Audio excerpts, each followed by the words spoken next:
The last words Carl Panzram ever spoke were not a prayer, not an apology, not even a whisper of remorse. They were a snarl. "Hurry it up, you Hoosier bastard. I could kill a dozen men while you're screwing around." Those words flew from a man standing on the gallows at Leavenworth Federal Penitentiary on September 5th, 1930.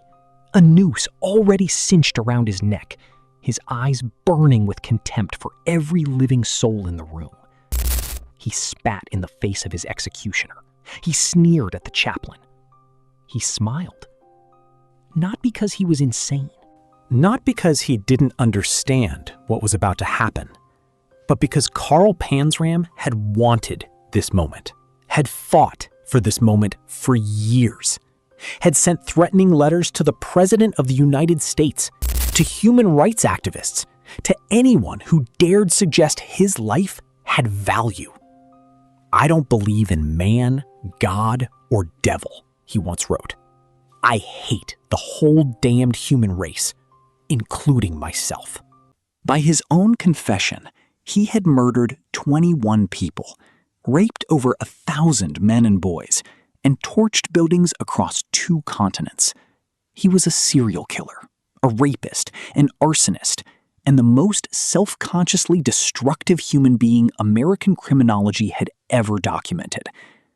But the most disturbing question surrounding Carl Panzram is not what he did, it is what made him, and whether the system that broke him bears any responsibility for the blood that followed. His name was not Carl. Not at first. He was born Charles Panzram on June 28, 1891, near East Grand Forks, Minnesota, the 6th of 7 children, the son of East Prussian immigrants scratching a life out of frozen, unforgiving farmland. His mother, Matilda, was hard. The land was harder. And his father was eventually neither. The man simply disappeared when Charles was around 7 years old, leaving no note, no money, and no mercy. What remained was poverty so severe it calcified into something else, something permanent. There was a sickness, too, a deep infection in his temporal bone, the bony shelf behind the ear. A poorly performed home surgery made it worse. Emergency hospital intervention was eventually required. Forensic analysts who later studied Panzram's case would suggest the trauma may have caused organic brain damage. Subtle, perhaps, but enough to chip at his impulse control, to file down the edges of his emotional regulation. He would later say that by age 5, he was already a compulsive liar. By 7, a thief. "I was getting meaner all the time," he wrote. The world around him seemed to confirm this trajectory as the correct one. When Charles stole food and a revolver from a neighbor's home, a desperate, fumbling act of adolescent crime, the state's response was not rehabilitation. It was Red Wing.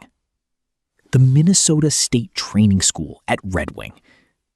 He was 12 years old. Red Wing presented itself as a reform school. Its walls held something else entirely. Panzram later described a workshop the boys called the paint shop, not because paint was used there, but because children left it painted with their own blood and bruises, the signatures of systematic staff beatings. Sexual abuse was not uncommon. The humiliation was constant, ritualized, institutional. He survived by hardening. In July 1905, 14-year-old Charles Panzram committed arson. He burned Red Wing to the ground. It was the most eloquent thing he had ever done.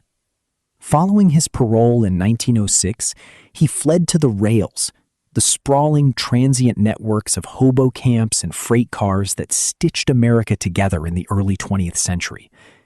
It was there, he claimed, that a group of homeless men held him down and gang raped him.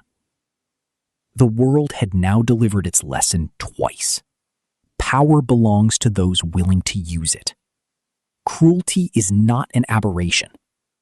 It is the architecture. He received the lesson. He internalized it. In 1907, somewhere in Montana, the young man who would soon rename himself Carl Panzram enlisted in the United States Army. He was drunk at the time. That detail seems important. His military career lasted long enough to be court-martialed for insubordination and larceny. The sentence? 3 years of hard labor at the United States Disciplinary Barracks at Fort Leavenworth, Kansas, was personally approved by the Secretary of War. His name was William Howard Taft. That name would echo through the next 2 decades of Carl Panzram's life like a curse. Panzram later testified that whatever remained of him before Leavenworth, whatever residual humanity the reform schools and the rails had not yet destroyed, was smashed out by the military prison's brutal labor regime and administrative sadism. He was discharged dishonorably in 1910. He was 19 years old. He was already a different creature. He began traveling under aliases: Jefferson Baldwin, Jack Allen, John O'Leary. Each name was a new mask for the same escalating predation. Burglaries became assaults. Assaults became something worse. He roamed the country in a cycle of crime, capture, escape, and crime again. Each imprisonment making him more vicious. Each release unleashing something darker than before. He was not merely a criminal. He was becoming a philosophy. "I have no desire to reform myself," he would later write from his cell. "My only desire is to reform people who try to reform me. And I believe that the only way to reform people is to kill them." By 1920, Carl Panzram had a grudge and a plan. The grudge was against William Howard Taft, by then a former president, now a respected legal figure, soon to be Chief Justice of the Supreme Court. Taft had signed the papers that sent Panzram to Leavenworth. He had never forgotten. The plan required capital. Panzram burglarized Taft's mansion in New Haven, Connecticut with professional efficiency. He walked away with jewelry, bonds, and a trophy: Taft's personal Colt M1911 .45 caliber handgun, the former president's own weapon. With the proceeds, Panzram purchased a yacht. He named it the Akista. For 3 months in the summer and fall of 1920, the Akista became something that had no name in any nautical registry: a floating execution chamber. The method was elegant in its simplicity.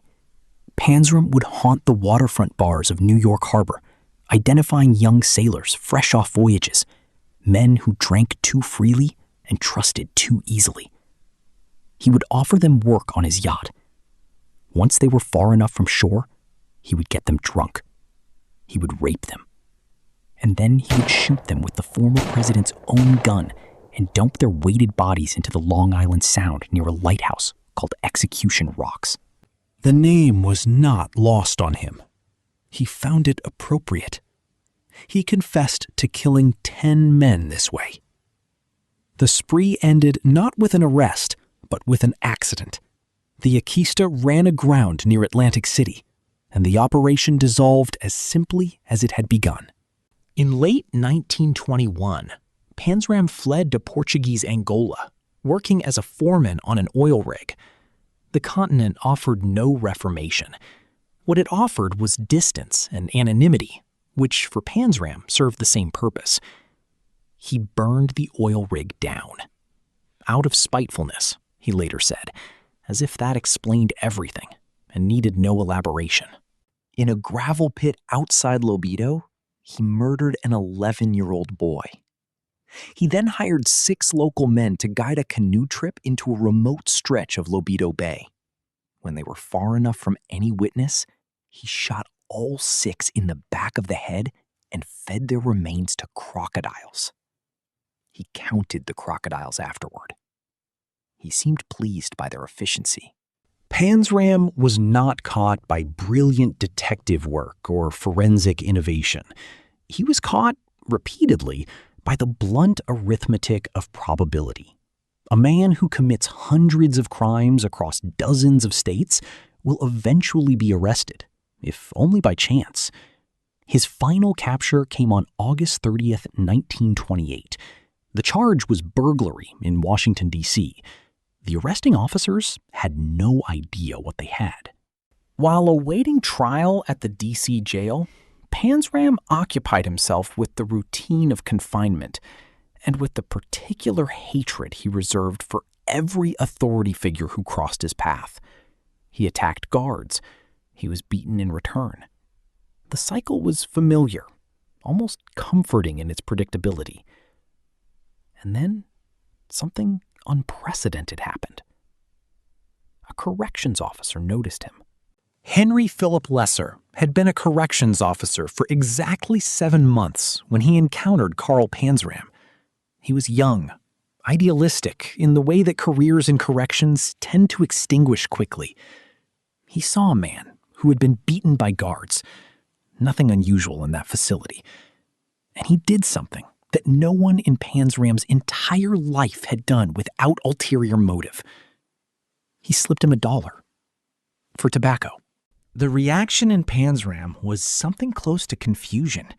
He had spent 37 years constructing an airtight cosmology in which human kindness was either a transaction or a trap.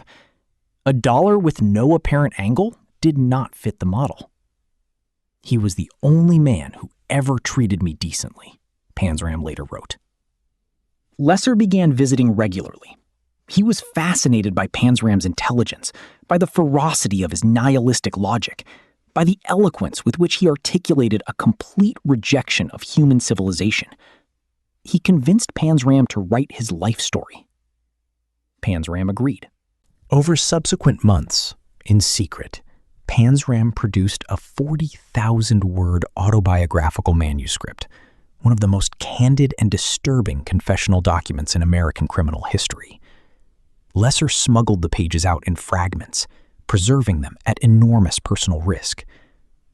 The manuscript did not excuse anything. Panzram did not ask for excuses. What it provided was something rarer and more unsettling, a coherent account of exactly how a human being is transformed, step by institutional step, into something without mercy. Panzram was convicted of burglary and sentenced to 25 years to life at USP Leavenworth, the same federal facility that had broken him decades before. He arrived as inmate 31614. He issued a warning to the warden on his first day: "I'll kill the first man that bothers me."